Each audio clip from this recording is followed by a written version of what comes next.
All right, part 3. This is getting into the good stuff. Obviously, that was a really, really quick overview of some of the bony anatomy and some of the pelvic anatomy.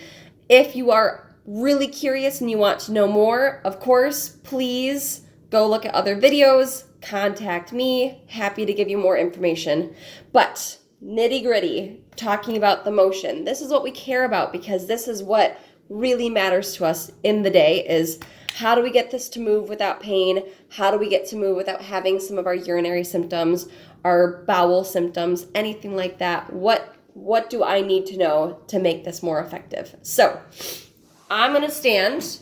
Boom. Here is my pelvis. Obviously, this one's a lot smaller than my pelvis, but every pelvis is different shapes, different sizes. When I'm thinking about when I'm walking or bending, I'm going to go sideways for you. Boop. Here is my pelvis. When I walk, if I flex my leg forward, that hip is going to go backwards, as you can see. And then when I bring my leg back, and let's say I go backwards, it's going forward like that. So I don't have a perfect model here, just because it doesn't move super well. But really, there's so much motion happening here. When you walk, as you take that step up and forward, then this has got to go forward. And then as you go backwards, it's got to go backwards. So it's constantly, if this is my bowl now, it's constantly doing a back and forth, just like that. Lots of motion all day. Again, you want to make sure that pelvic floor is working the way that you want it to, or else sometimes we get stuck and now we have a lot of pain, or we're having some of the symptoms that you're dealing with. The other thing to think about, though, is that tailbone.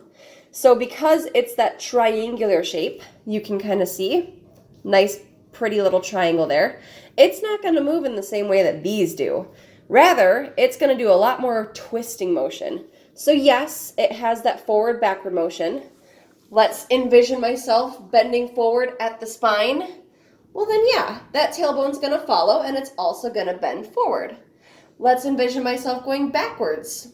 Same thing, that tailbone is going to go backwards. But again, the tailbone is its own little triangular entity, so it's going to look more like this. If this is my tailbone and it's resting, so you can see it's got that little curve in it, so it's resting. When I go forward, it goes forward. When I go backwards, it goes backwards. If we're thinking about, let's say you've got some tailbone pain. If we're thinking about the way that you're sitting, for example, when you sit, it's going to want to roll backwards, especially when you sit on your tailbone, might create some more pain. Or let's say you're standing up straight for a long period of time, it is going to want to go forward quite a bit. So we're thinking about some of those motions that are happening, but then we're also thinking that as this moves forward and backwards, forward, backward, forward, backward, that tailbone is twisting, twisting, twisting, twisting. So thinking about when we're pregnant, for example, or if you're just a generally hypermobile person, you've got these joints right here. Every time you take a step forward, this is going to move forward. Here, it's going to want to twist, and then this is also going to want to twist. Twist, twist, twist, twist.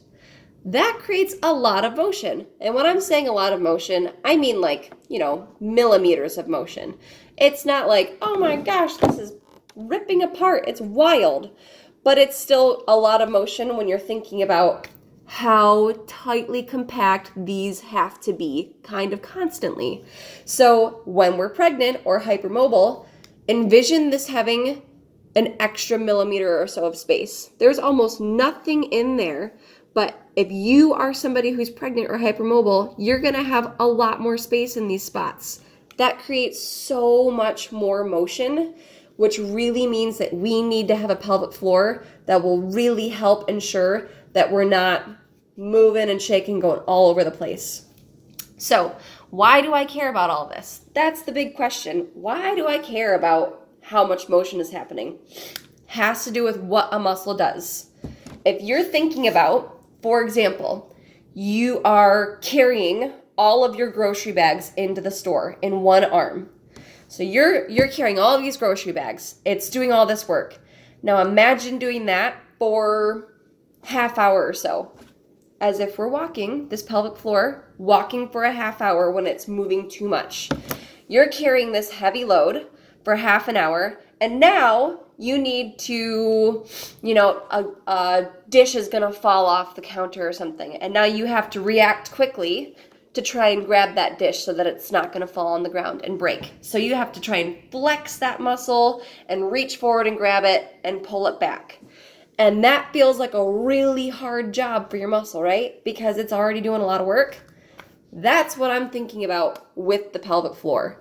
When I am seeing people who tell me I'm dealing with a ton of pain, or I'm having all of these symptoms of, incontinence or, leakage or anything like that, I'm thinking about the fact that all day it has to be controlling how much motion is happening here.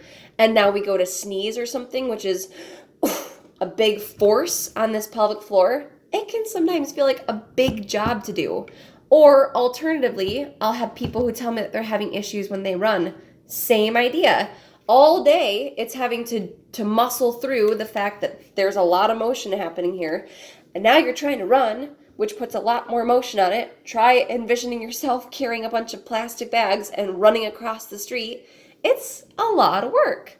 And that's what we think about, and that's why we care what's happening at the pelvis, and why do I want to think about how it might be affected by other things that I do.